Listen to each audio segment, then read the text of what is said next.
So let's start with Ferromex.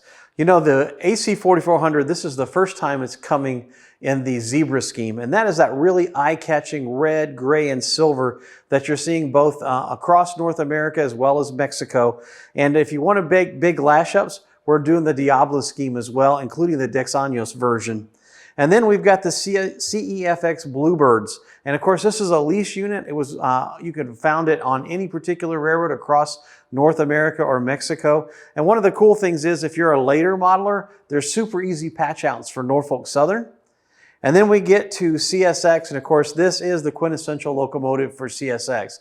The AC4400 is their most common locomotive, and the YN2 scheme, that is one you still see on the railroad today. So that's been in operation now a good 20, 30 years in this color scheme. And then we get to Chicago Northwestern, a couple of versions there, of course, standard C&W, as well as the Operation Lifesaver paint scheme. And then, of course, KCS and KCS de Mexico. So if you've got like the NAFTA agreement version, that's that really unique paint scheme that we see right here. And then the last paint scheme, we have a couple of different variations for Union Pacific. We've got patch outs for Chicago Northwestern, as well as full repaints with the red sill stripe and the We Will Deliver scheme. And of course, they all have those really specific details that you've come to expect in the brand. We recommend that you go to the product page, look for product details, and all the bullet points there will explain exactly what you get with each road name. Now, standard features are important too.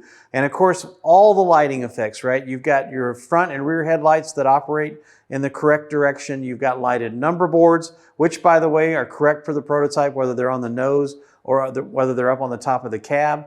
And you also have ditch lights. And we've got two versions of ditch lights. They're either gonna be pilot mounted or they're gonna be up on the deck per the prototype. And they will either be on all the time per the prototype or they will flash per the prototype. And of course, then you've got the, of course, the prime mover sound, the ESU LokSound E24 decoder, also known as the Nano, and it has that really cool GE chug sound to it. And if you're not, if you don't want to use DCC and sound, maybe you just want DC, so plug and play for the E24 connector.